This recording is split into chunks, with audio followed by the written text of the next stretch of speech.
Makanya kata Nabi SAW, perkara orang mukmin itu menakjubkan. Mau dalam kondisi yang dia sukai atau tidak dia sukai, dia berpotensi menjadi hamba yang bahagia. Dengan apa? Dengan syukur dan sabar.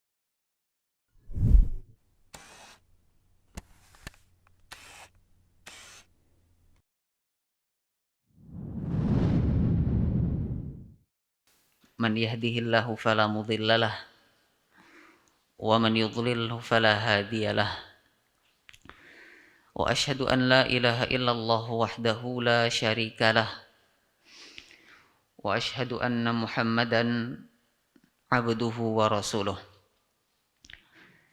Ya ayyuhalladzina amanu taqullaha haqqa tuqatih wa la tamutunna illa wa antum muslimun.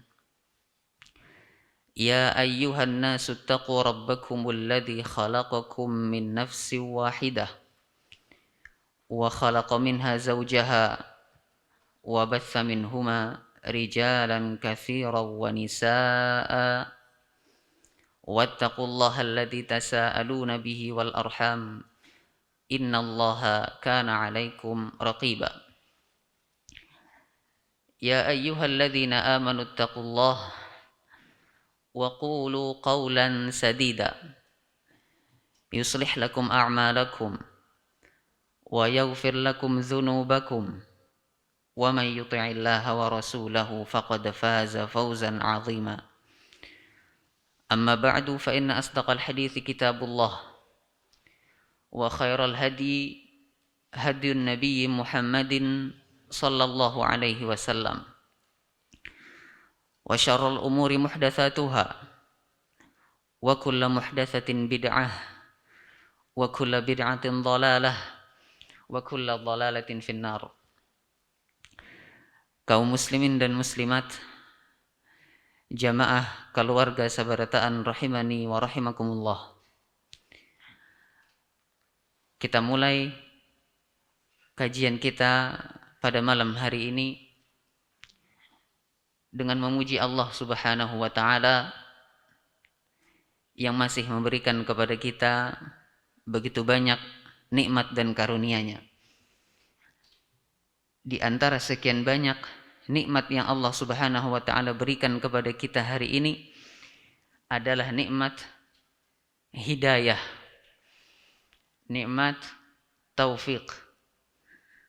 Yang dengan kedua nikmat tersebut, alhamdulillah, kita bisa berhadir di majelis ini.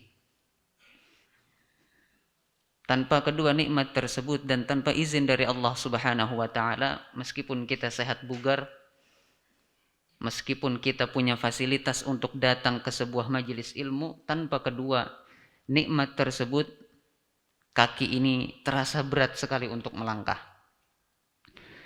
Maka bersyukurlah kepada Allah karena pada malam hari ini Dia masih memberikan kepada kita kedua nikmat tersebut. Sekaligus kita juga meminta kepada Allah agar senantiasa dan selalu memberikan kedua nikmat tersebut kepada kita semua. Amin. Setelahnya, ucapan salawat dan salam kepada Nabi yang mulia, junjungan kita, suri tauladan kita, Nabi besar Muhammad bin Abdullah sallallahu alaihi wasallam. Beliau berjuang, mengorbankan banyak hal, harta, raga, bahkan jiwa beliau dikorbankan. Keselamatan beliau terancam agar kita, umat beliau, bisa menikmati indahnya Islam seperti halnya yang kita rasakan sekarang. Kaum muslimin dan muslimat, jamaah rahimani wa rahimakumullah,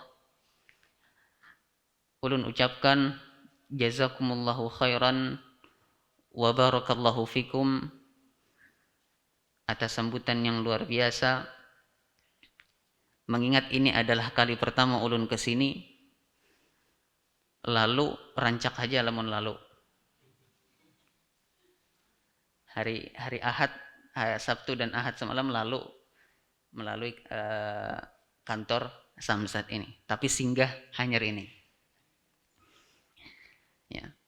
Maka mudah-mudahan Allah Subhanahu wa taala menjadikan pertemuan kita ini, pertemuan pertama ulun dan pian sabarataan ini, salah satu pertemuan yang diberkahi olehnya, pertemuan yang menjadi cikal bakal pintu kebaikan. Karena sebaik-baik pertemuan adalah pertemuan yang di sana mendatangkan manfaat, mendatangkan keberkahan dari Allah Subhanahu wa taala. Baik. Jamaah rahimani wa rahimakumullah, insyaallah taala pada malam hari ini kita akan bersama-sama membahas sebuah pembahasan yang insyaallah taala diinginkan oleh semua orang. Sebagai informasi bahwa pembahasan ini ulun ambil inti pembahasannya seluruhnya tanpa terkecuali dari sebuah tulisan ringkas karya Asy-Syaikh Abdul Razak Ibnu Abdul Muhsin Al-Abbad Al-Badar. Nama tulisannya adalah Asbabus Sa'adah, sebab-sebab kebahagiaan. Entah itu ulun atau pian atau siapapun orang di muka bumi ini, muslimkah dia, kafirkah dia, ya, musyrikkah dia, semua orang yang ada di muka bumi ini pasti ingin bahagia. Ya. Jika ada orang yang cita-citanya adalah kesengsaraan, ini perlu dipertanyakan akalnya. Karena semua orang, yang miskin, yang kaya, ingin bahagia. Yang sendiri, yang sudah berkeluarga, ingin bahagia. Laki-laki, perempuan, kecil, besar, muda, tua, semuanya ingin bahagia. Banyak orang yang ingin bahagia, otomatis banyak juga cara yang ditempuh. Ada sebagian manusia yang bahagia dengan hartanya. Semakin banyak harta dia kumpulkan, semakin bahagia dia. Ada juga orang yang bahagianya cukup dengan kesehatan. Harta kada apa-apa sedikit, yang penting sehat. Ada juga manusia yang bahagia dengan jabatannya. Dia tempuh berbagai macam cara untuk bisa mendapatkan jabatan yang dia impikan, karena itulah kebahagiaan dia. Banyak sekali cara yang ditempuh oleh manusia, banyak sekali hal-hal yang dijadikan patokan kebahagiaan manusia. Namun kita sebagai umat Islam, kaum muslimin yang sudah diarahkan oleh Nabi SAW untuk mengembalikan seluruh perkaranya kepada Al-Quran dan As-Sunnah, punya standar kebahagiaan yang berbeda. Berbeda dari orang kebanyakan. Karena bahagianya seorang muslim tidak diukur dari materi. Bahkan kebahagiaan seorang muslim hendaknya bersifat abadi di dunia hingga nanti di akhirat. Sedangkan kita dapati di luar sana, mohon maaf, banyak orang yang bahagia di dunia, tapi belum tentu statusnya di akhirat sebahagia ketika dia masih hidup di dunia. Maka kita sebagai seorang muslim harus mencapai kebahagiaan tersebut di dunia, lalu kemudian di akhirat. Maka ada beberapa sebab, jamaah rahimani wa rahimakumullah, agar kita bisa mendapatkan kebahagiaan di dunia dan juga di akhirat. Namun sebelum masuk kepada sebab-sebab kebahagiaan yang disebutkan secara tersirat di tulisan Asy-Syaikh Abdul Razak ini, ada 3 poin terlebih dahulu yang ingin kita bahas atau kita sepakati. Poin pertama adalah apa itu kebahagiaan. Kan masing-masing tadi beda. Ada yang bahagia ketika dia banyak harta, ada yang bahagia dengan ini dan itu banyak. Nah sekarang kalau kita lihat, ya, meskipun beragam tadi materi yang bisa membuat seseorang bahagia, nyatanya kebahagiaan itu selalu bermuara pada 2 hal. Mau yang bahagia dengan harta, mau yang bahagia dengan kesehatan, ya, bahagia dengan jabatan dan lain sebagainya, pasti semua itu akan bermuara pada dua hal. Tanpa dua hal ini, meskipun hartanya banyak, meskipun jabatannya tinggi, meskipun kedudukannya tinggi, dia tidak akan bahagia. Ya. Kedua hal ini, jamaah rahimani wa rahimakumullah, adalah insyirahus sadri, lapangnya dada, kada asa sasak.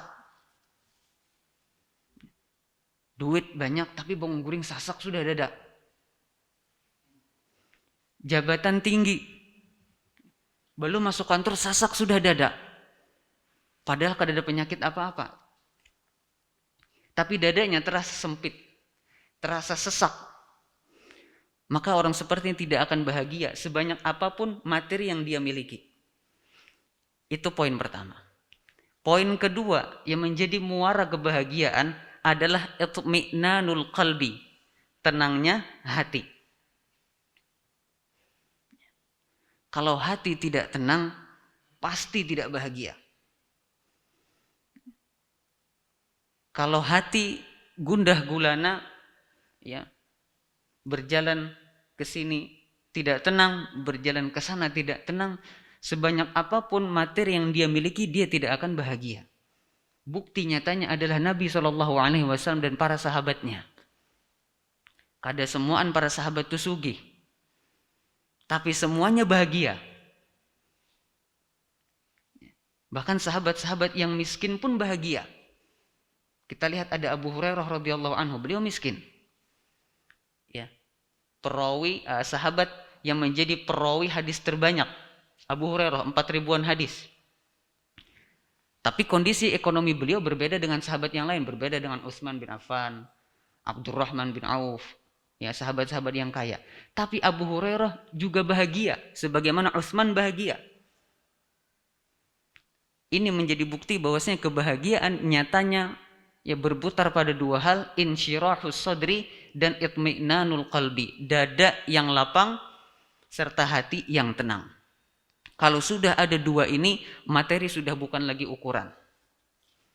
Ya, maka ketika kita katakan kebahagiaan pada majelis ini, maka kebahagiaan yang dimaksud adalah kedua hal tadi. Poin kedua yang harus kita perhatikan sebelum kita membahas sebab-sebab kebahagiaan adalah bahwasanya as-sa'adatu biyadillah. Kebahagiaan itu ada di tangan Allah Subhanahu wa ta'ala. Allah yang ciptakan kita, Allah yang ciptakan isi hati kita, perasaan kita. Semuanya Allah yang ciptakan. Ya. Maka Allah lah pula yang memegang kunci kebahagiaan. Semakin kita dekat dengan Allah Subhanahu wa taala, semakin dekat kebahagiaan tersebut untuk kita capai. Kenapa? Karena kebahagiaan ada di tangan Allah. Allah berikan kebahagiaan tersebut kepada yang Dia kehendaki. Sama, Allah juga akan cabut kebahagiaan tersebut dari orang yang Dia kehendaki. Makanya paraki Allah Subhanahu wa taala, kebahagiaan itu pasti datang. Baik. Poin yang ketiga adalah bahwasanya kebahagiaan yang kita inginkan atau kebahagiaan yang ingin kita dapatkan adalah kebahagiaan yang tidak bisa musnah. Kebahagiaan yang kekal abadi. Percuma kalau kita bahagia tapi hanya sesaat. Hari ini bahagia, esok sampai selawasan sengsara. Kadanya nyamanannya. Kita mau bahagia hari ini, bahagia esok, bahagia saat meninggal, bahagia saat dibangkitkan, sampai nanti akhirnya bahagia di surga. Itu yang kita inginkan. Jadi cita-citanya seorang muslim haruslah tinggi. Tidak cukup bahagia di dunia. Dia harus incar kebahagiaan kekal yang ada di akhirat. Karena inilah sejatinya kebahagiaan. Nah, maka jamaah rahimani wa rahimakumullah, ketiga hal inilah yang harus kita ketahui bersama sebelum kita membahas sebab-sebab datangnya kebahagiaan. Jamaah kaum muslimin dan muslimat rahimani wa rahimakumullah, faktor atau sebab kebahagiaan sangatlah banyak. Ya, banyak sekali. Namun pada pertemuan malam hari ini, berdasarkan pemahaman ulun setelah membaca karya beliau, karya Syekh Abdul Razak, Asbabus Sa'adah, ya, setidaknya ulun mengambil 5 kesimpulan tentang sebab-sebab datangnya kebahagiaan. Ya, bisa lebih banyak harusnya, tapi keterbatasan ulun dalam memahami bacaan beliau membuat ulun hanya bisa mendatangkan 5 saja. Mudah-mudahan yang 5 ini meskipun mungkin terasa sedikit, ya, mudah-mudahan ini tetap bisa kita lakukan, bisa bermanfaat untuk kehidupan kita di dunia dan di akhirat. Baik. Sebab-sebab kebahagiaan di antaranya, yang pertama adalah ittiba'ul huda, mengikuti al-huda. Apa itu al-huda? Petunjuk. Mengikuti petunjuk, ada petunjuknya, ada tutorialnya kalau bahasa orang sekarang, ya, ada tata caranya, maka itu yang harus diikuti. Jangan sampai kita mau bahagia tapi yang diikuti bukan tata cara meraih kebahagiaan. Maka yang pertama kali harus kita datangkan sebabnya adalah mengikuti petunjuk. Tidak ada hal yang terbesit ketika kita membahas petunjuk kecuali 2 hal. Pokoknya kalau sudah tersambat huda, petunjuk, pasti 2 hal. Karena mungkin keluar dari 2 hal ini. Apa? Al-Quran was sunnah. Sudah. 2 ini aja. Karena memang 2 inilah yang menjadi petunjuk bagi umat Islam. Ya, jelas. Maka kalau kita mau bahagia, ikuti petunjuk Allah di dalam Al-Quran. Kalau kita mau bahagia, ikuti teladan Nabi SAW melalui As-Sunnah. Hal ini difirmankan oleh Allah Subhanahu wa taala di dalam surat Thaha ayat 123, penggalan terakhir. Kata Allah Subhanahu wa taala, "Famanittaba'a hudaya fala yadhillu wa la yashqa." Tegas Allah katakan, maka barang siapa yang mengikuti petunjukku, petunjuk Al-Quran, As-Sunnah, barang siapa yang mengikuti petunjukku, kata Allah Subhanahu wa taala, balasannya apa? Fala yadhillu, maka orang ini tidak akan tersesat. Mencari kebahagiaan alamatnya bujur, karena sudah ada tata caranya yang diikuti. Ya. Wala yashqa, dan orang yang mengikuti petunjuknya Allah tidak akan sengsara. Lawannya sengsara adalah kebahagiaan, otomatis. Maka orang yang ingin bahagia hendaknya dia mengikuti petunjuk Allah Subhanahu wa taala. Banyak sekali petunjuk Allah tentang kebahagiaan, maka ikutilah. Sekali lagi, ketika kita bicara tentang petunjuk, maka tidak akan keluar dari 2 hal, Al-Quran dan As-Sunnah.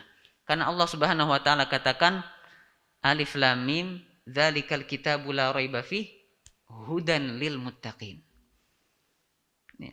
Al-Quran ini Allah turunkan, salah satu fungsinya adalah huda, petunjuk. Untuk siapa? Untuk orang-orang yang bertakwa. Maka jelas bahwa Al-Quran ini isinya adalah kebahagiaan.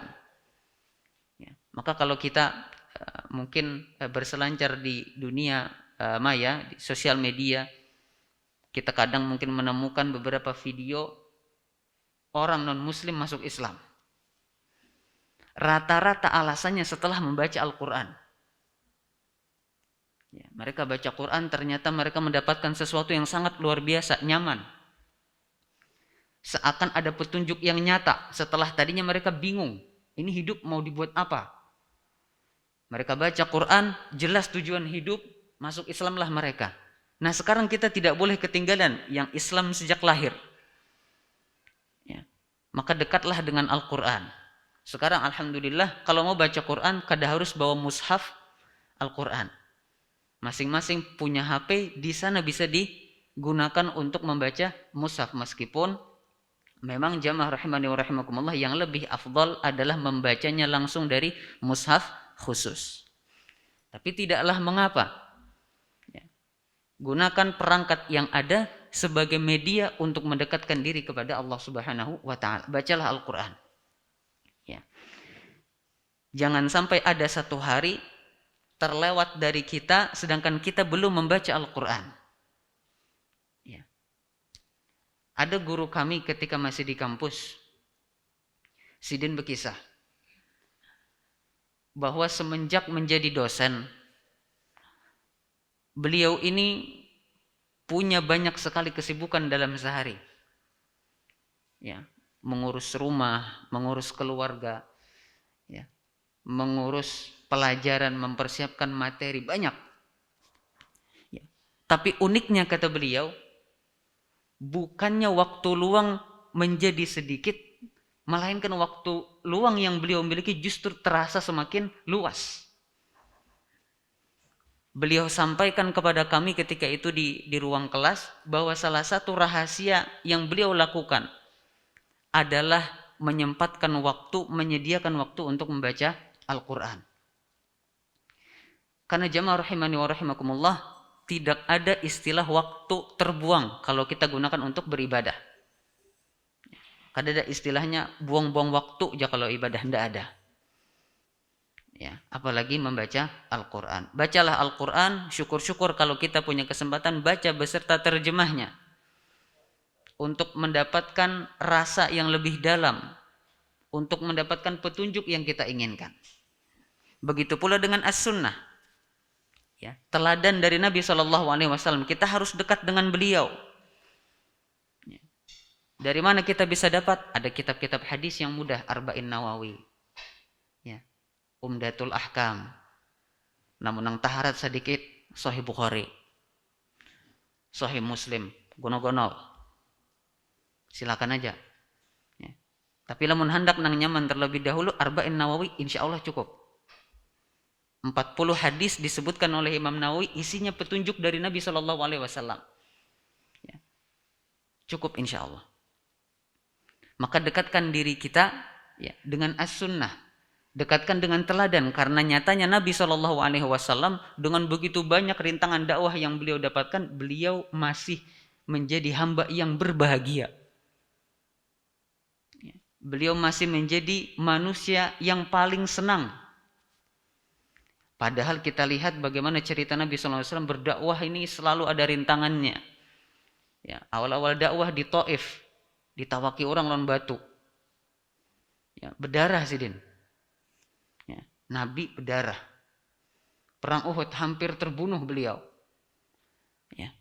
Tapi nyatanya beliau tidak pernah sedikit pun merasa, ya Allah, asa hendak ampih na dakwah. Kada ada. Ya. Kita mungkin habis bensin di jalan aja udah kada lagi nah berangkat kajian. Jarak sudah aja. Tapi Nabi SAW dengan begitu banyaknya rintangan yang beliau dapatkan masih konsisten.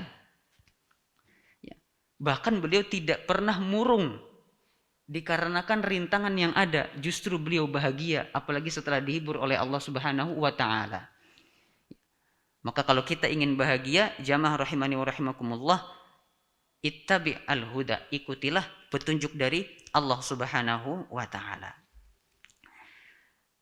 Yang kedua, amal soleh ya adalah poin yang kedua yang menjadi sebab datangnya kebahagiaan. Ya. Al-amalu as-salih. Amalan soleh. Dalilnya apa? Dalilnya adalah firman Allah Subhanahu wa taala di dalam surat An-Nahl ayat 97. Allah Subhanahu wa taala berfirman, "Man 'amila shalihan min dzakarin aw unsa wa huwa mu'min falanuhyiyannahu hayatan thayyibah walanajziyannahum ajrahum bi ahsani ma kanu ya'malun." Kata Allah Subhanahu wa taala, barang siapa yang beramal soleh. Amal soleh ini kata para ulama itu harus terpenuhi dalamnya dua hal.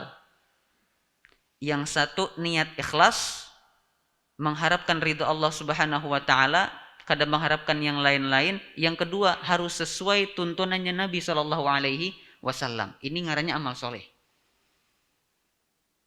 Ya, tidak dikatakan suatu amal ini amal soleh sampai di dalamnya ada dua hal, ikhlas sama mengikuti petunjuk dari Nabi Shallallahu Alaihi Wasallam.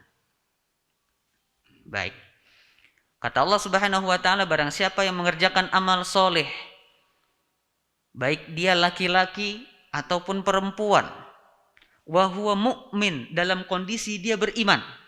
Nah, ini juga syarat yang harus diperhatikan, mukmin, beriman kepada Allah Subhanahu wa taala. Ya. Maka apa balasannya? Fala nuhyiyannahu hayatan thayyibah. Maka niscaya kata Allah Subhanahu wa taala, kami akan berikan kepadanya kehidupan yang thayyibah, yang baik. Kehidupan yang nyaman. Kehidupan yang lapang.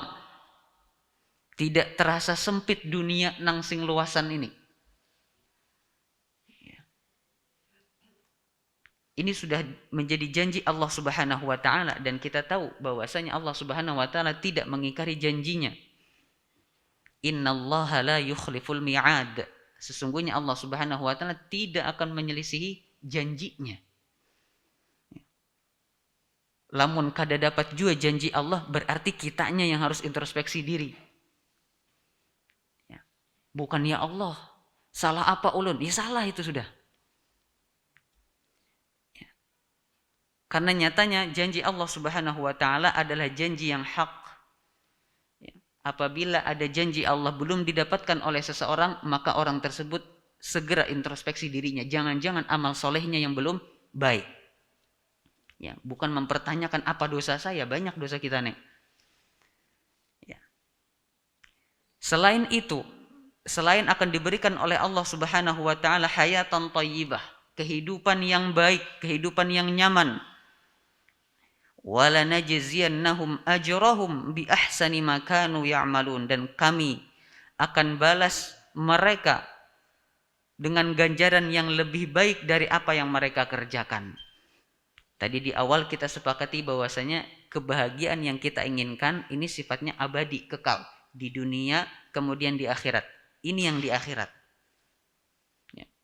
Hayatan thayyibah di dunia, di akhirat mendapatkan balasan yang jauh lebih baik daripada apa yang mereka perbuat. Apa yang dilakukan? Amal soleh. Dan perlu diingat kaum muslimin jamaah rahimani wa rahimakumullah, bahwasanya bahagia itu bukan berarti tidak pernah ditimpa musibah.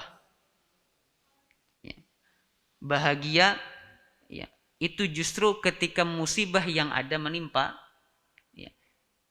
itu dibantu oleh Allah, diselesaikan urusannya oleh Allah. Biasanya setelah musibah itu usai, lapanglah dada ini. Itulah kebahagiaan. Ya. Makanya poin ketiga yang menjadi kunci sebab datangnya kebahagiaan adalah as-sabru wasyukru. Sabar dan juga syukur. Nabi SAW, Sidin pernah menyatakan rasa takjub kepada urusan orang-orang yang beriman. Kata beliau di dalam sebuah hadis yang sahih diriwayatkan oleh Imam Muslim, ajaban li amril mu'min, sungguh menakjubkan urusannya orang yang beriman. Beliau takjub. Inna amrahu kullahu khairun, sesungguhnya perkaranya orang yang beriman itu semuanya baik. Semuanya baik. Ya. Walaisa dzaka li ahadin illa lil mu'min. Dan urusan yang seperti ini, yang semuanya baik itu, tidak akan dimiliki oleh siapapun kecuali oleh orang yang beriman. Artinya yang beriman saja yang bisa seperti ini. Apa urusan yang membuat Nabi SAW takjub? In asabathu sarra'u syakar. Apabila dia ditimpa kesenangan, dia ditimpa kenyamanan, kebahagiaan, syakar, dia bersyukur kepada Allah Subhanahu wa taala. Syukur yang dimaksud oleh syariat adalah syukur ya, yang bukan sekedar ucapan alhamdulillah. Akan tetapi syukur yang diinginkan oleh syariat adalah syukur yang membuat kita menggunakan kenikmatan tersebut di jalan Allah Subhanahu wa taala. Ini yang kelak akan menambah kenikmatan tadi. Ya. Ketika kita makan, makanannya enak, sesuai dengan selera, habis bertambah segala macam, ya. Ucapkan alhamdulillah. Makanan yang banyak ini seharusnya kita gunakan untuk aktivitas ibadah. Inilah bentuk syukur. Ya, bukan sebaliknya. Makan banyak, ya. Datang masaknya ibadah, kayak nagin dahulu nahnya, kekanyangan lagi. Ya. Maka makan yang banyak, ya, seharusnya membuat seseorang berangkat lebih giat kepada ibadah. Ya, inilah syukur. Syukur ketika dapat nikmat, dia berbahagia, dia mengucapkan alhamdulillah, dia gunakan kenikmatan tersebut untuk ibadah. Ya. Fakana khairan lahu. Ya. Urusan yang seperti ini, ketika seorang mukmin dapat kebahagiaan, kemudian dia bersyukur, ini adalah sesuatu yang baik, kata Nabi SAW. Wa in asabathu dharra'u sabar. Dan apabila dia ditimpa sesuatu yang tidak dia sukai, ya, musibah, kesusahan, ya, masalah, sabar, dia bersabar. Fakana khairan lahu, dan apa yang dia lakukan itu adalah yang baik untuknya. Ya. Makanya jamaah rahimani wa rahimakumullah, ya, kalau kita sebetulnya mau membuat hati ini lapang, hati ini luas rasanya, tidak terasa sempit, ya, kuncinya sebetulnya dua ini. Syukur ketika dapat nikmat, sabar ketika dapat musibah. Ya. Banyak yang kita rencanakan. Ya. Ujar orang, wah ini resolusi, ya. Bilanya datang tahun baru resolusi. Karena tahu juga apa maksudnya, tapi mungkin itu masih tujuan yang ingin dicapai di tahun yang baru. Ya, meskipun ini sebetulnya bukan sesuatu yang diajarkan oleh syariat. Kalau mau punya cita-cita, ya cita-citalah yang tinggi. Setiap saat kita punya cita-cita yang tinggi. Ya. Tapi terkadang ada orang yang sudah merencanakan banyak sekali rencana. Ya. Tanggal seini, bulan seini, umur sekian, hendak bayi seini.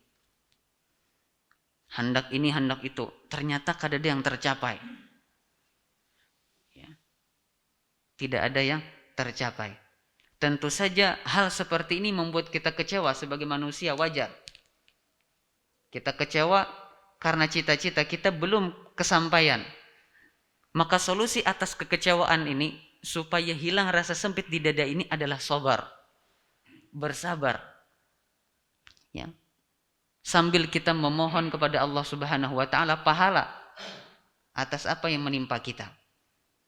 Maka kalau sudah seperti itu, kita serahkan urusan kepada Allah, nyaman pulang dada ini rasanya.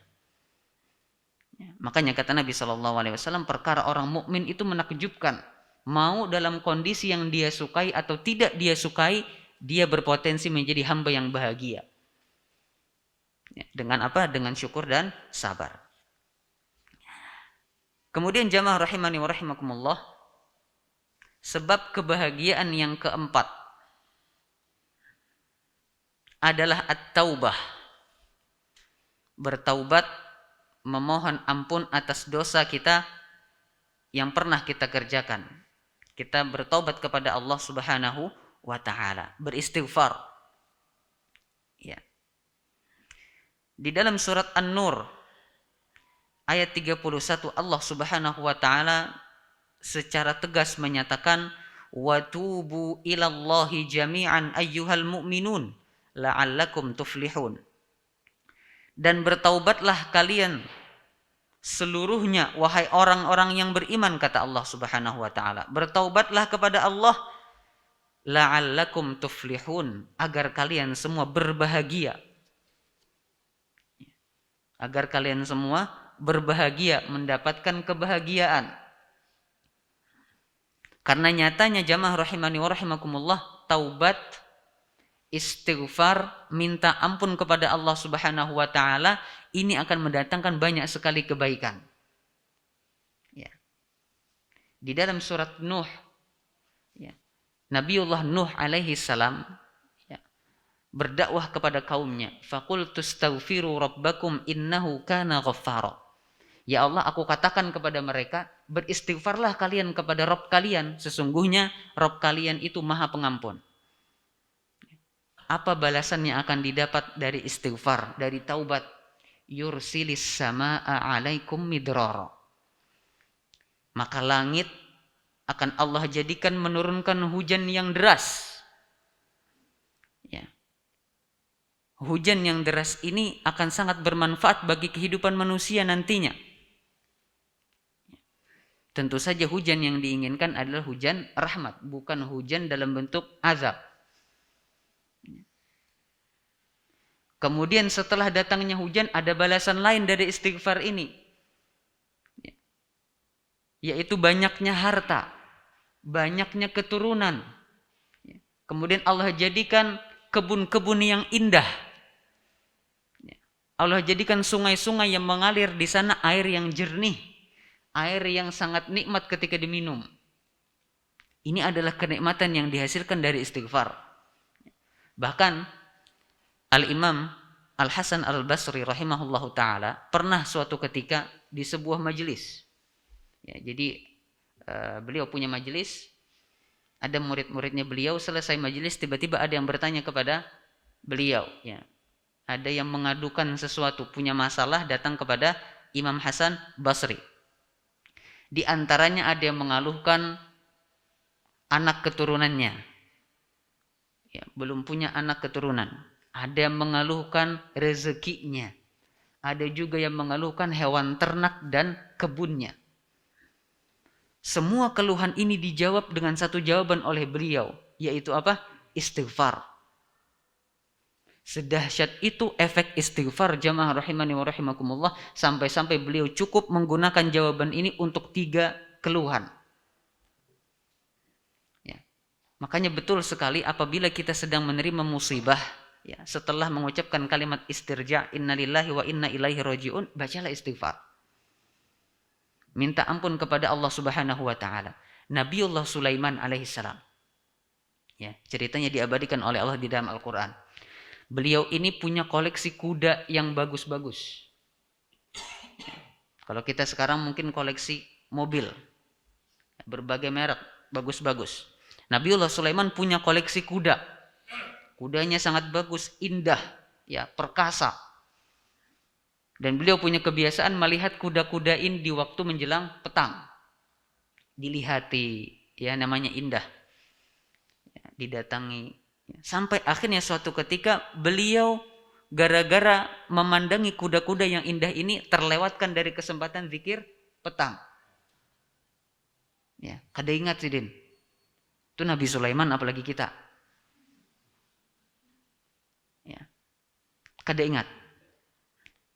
Apa yang beliau lakukan? Beliau beristighfar kepada Allah Subhanahu wa taala.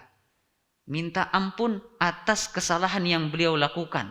Kada ingat zikir atau solat di waktu petang. Solat sesuai syariatnya beliau. Dan tidak tanggung-tanggung, jamaah rahimani wa rahimakumullah, setelah beliau minta ampun kepada Allah, beliau minta sebuah permintaan yang dahsyat. Ya. Wahabli mulkan la yanbaghi li ahadin min ba'di. Sudah berbuat salah, beliau istighfar, kemudian minta kepada Allah, ya Allah, berikan kepadaku sebuah kerajaan yang tidak pantas dimiliki oleh orang setelahku. Makanya kada ada yang lebih sugih daripada Sidin. Imbah berbuat dosa terus istighfar tuh. Makanya ketika kita dapat musibah, itu sebetulnya kesempatan kita untuk minta hajat. Ya, karena Nabi Sulaiman, ya, mengalami sebuah musibah pada agama beliau, beliau beristighfar, minta hajat, dikabulkan oleh Allah Subhanahu wa taala. Dan memang seperti itulah adab dalam berdoa. Jadi di antara adab berdoa, selain mengucapkan sholawat, ya, kita juga dianjurkan untuk mengakui dosa, beristighfar kepada Allah, baru setelah itu minta kebutuhan kita. Biiznillah, dengan hal tersebut Allah Subhanahu wa taala akan kabulkan doa kita. Sudah masuk waktu isyakah? Baik, nggih. Insyaallah kita akan dengarkan azan terlebih dahulu. Bismillahirrahmanirrahim. Alhamdulillahirabbil alamin wa bihi nasta'inu ala umuri dunya waddin. Wassalatu wassalamu ala asyrafil anbiya'i wal mursalin nabiyyina wa rasulina Muhammadin wa ala alihi wa ashabihi wa man istanna bi sunnatihi ila yaumiddin, amma ba'du.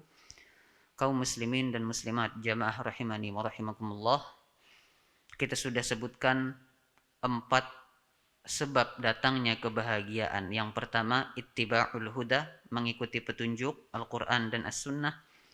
Kemudian beramal soleh. Kemudian sabar dan syukur sesuai dengan kondisinya.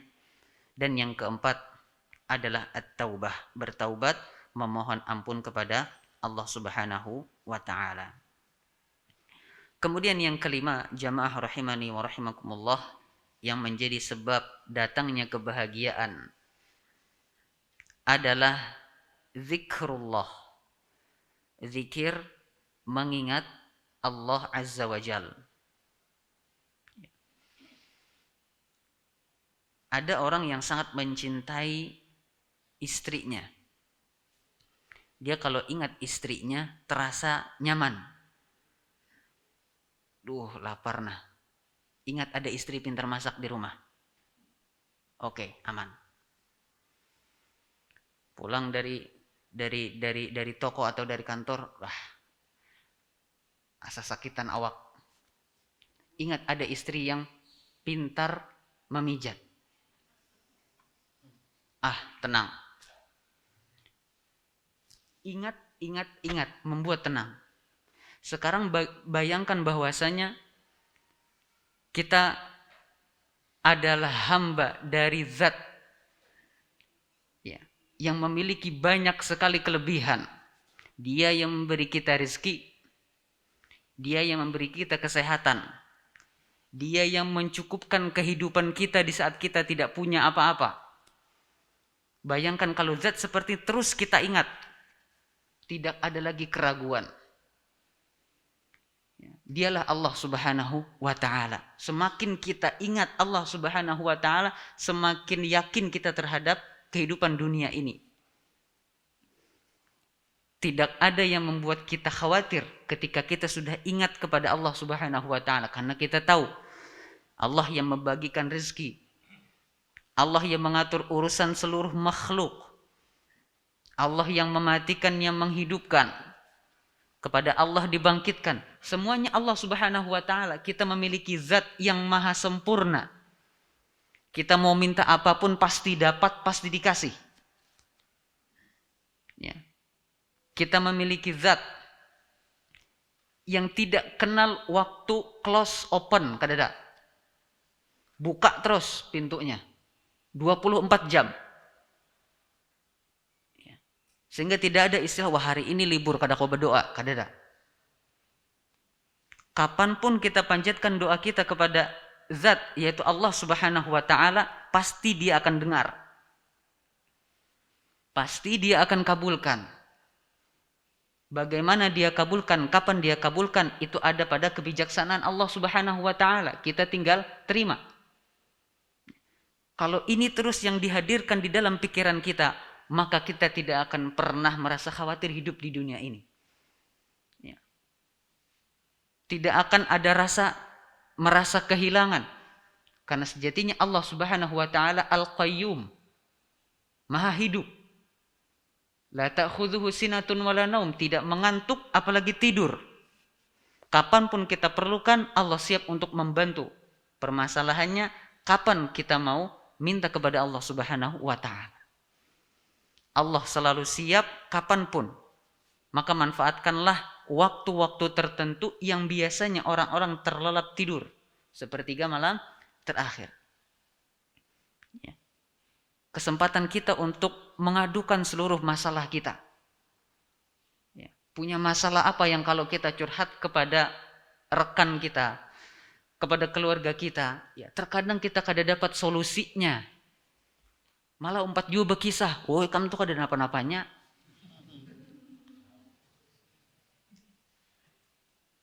Lebih parah aku kayak ini. Badu. Orang hendak dapat solusi, kada jadi. Kenapa? Karena kita mengadu kepada makhluk yang sudah pasti bisa dapat masalah juga. Sedangkan kalau kita mengadu kepada Allah Subhanahu wa taala, urusan sekecil apapun, apalagi urusan yang besar, kita akan merasakan ketenangan yang luar biasa. Ini Allah dengar, Allah pasti bantu. Selesai urusan kita. Tinggal kita yang bersabar menunggu pertolongan Allah Subhanahu wa taala. Ala inna nasrallahi qarib. Ketahuilah bahwasanya pertolongan Allah itu dekat. Tinggal kita yang bersabar. Ya. Allah Subhanahu wa taala telah sampaikan bahwasanya zikir mengingat Allah ini akan menenangkan hati. Melalui firman-Nya di dalam surat Ar-Ra'd ayat 28 hingga 29. Kata Allah Subhanahu wa taala, "Alladzina amanu wa tatma'innu qulubuhum bidzikrillah." Orang-orang yang beriman dan yang hatinya menjadi tenang tatkala mereka mengingat Allah. Ala bizikrillahi tatma'innul qulub. Bukankah dengan berzikir kepada Allah hati akan tenang? Sebuah pertanyaan yang kita tidak usah jawab karena jawabannya sudah pasti. Semakin kita ingat kepada Allah, semakin kita yakin bahwa Allah Subhanahu wa taala Maha mampu membantu kita, Maha mampu mendatangkan kebahagiaan untuk kita. Alladzina amanu wa 'amilus shalihat. Mereka orang-orang yang beriman dan beramal soleh, tuba lahum wa husnu ma'ab. Berbahagialah mereka dan mereka akan mendapatkan husnu ma'ab, tempat kembali yang baik, yaitu surga. Maka di sini jelas bahwa Allah Subhanahu wa taala nyatakan zikir, mengingat Allah Subhanahu wa taala akan membuat hati menjadi tenang. Tawakal kita akan semakin kuat. Harapan kita akan semakin fokus kepada Allah Subhanahu wa taala. Dengan apa? Dengan zikir. Tentu saja zikir yang diinginkan adalah zikir yang sudah pernah dicontohkan oleh Nabi sallallahu alaihi wasallam. Sing banyakan. Terasa sedikit karena kita kada tahu. Kalau kita tahu ternyata banyak zikir yang diajarkan oleh Nabi sallallahu alaihi wasallam. Ya. Zikir pagi dan petang. Ya, zikir-zikir dalam kondisi tertentu. Ya, banyak sekali zikir yang diajarkan oleh Nabi Shallallahu Alaihi Wasallam. Tinggal kita amalkan, tinggal kita ikuti. Sambil tentu saja menghadirkan perasaan, mendalami, menghayati makna daripada zikir tersebut. Ya, itulah mengapa jamaah rahimani wa rahimakumullah, tidaklah mengapa kalau kita berzikir, membaca zikir, ya, itu ada bukunya, baca. Kada mesti selalu menggunakan hafalan. Carilah metode yang paling bisa maulah kita menghayati maknanya. Ada sebagian orang yang memang kalau dengan hafalan dia lebih kena. Tapi ada juga yang harus baca supaya dia bisa lebih dapat maknanya. Ya, maka tidak ada masalah. Silakan sesuaikan dengan kemampuan masing-masing. Maka jamaah rahimani wa rahimakumullah, inilah dia kelima sebab atau faktor datangnya kebahagiaan yang sejatinya disebutkan oleh Allah Subhanahu wa taala di dalam Al-Qur'anul Karim. Disebutkan oleh Nabi sallallahu alaihi wasallam di dalam sabdanya. Kemudian ayat-ayat dan sabda Nabi tadi diringkas oleh Syekh Abdul Razak hafizahullahu taala dan akhirnya kita bisa baca pada malam hari ini. Harapannya semoga kelima kunci itu tadi kita pegang benar-benar, kita amalkan, ya, semoga Allah Subhanahu wa taala mengaruniai kepada kita, kepada anak keturunan kita kebahagiaan di dunia dan kebahagiaan di akhirat. Ini yang bisa ulun sampaikan pada kesempatan malam hari ini. Tentu saja terdapat kekurangan, terdapat khilaf dari apa yang ulun sampaikan, maka ulun memohon ampun kepada Allah Subhanahu wa taala dan juga memohon keridhaan kerelaan dari pian sabarataan. Mudah-mudahan Allah Subhanahu wa taala menjadikan pertemuan kita ini adalah pertemuan yang diberkahi, pertemuan yang menjadi pintu dari segala kebaikan. Akhir kata, Wallahu a'lamu bissawab. Wa sallallahumma ala nabiyyina Muhammadin wa ala alihi wa sahbihi wa sallim. Subhanakallahumma wa bihamdik asyhadu an la ilaha illa anta astaghfiruka wa atubu ilaik. Assalamualaikum warahmatullahi wabarakatuh.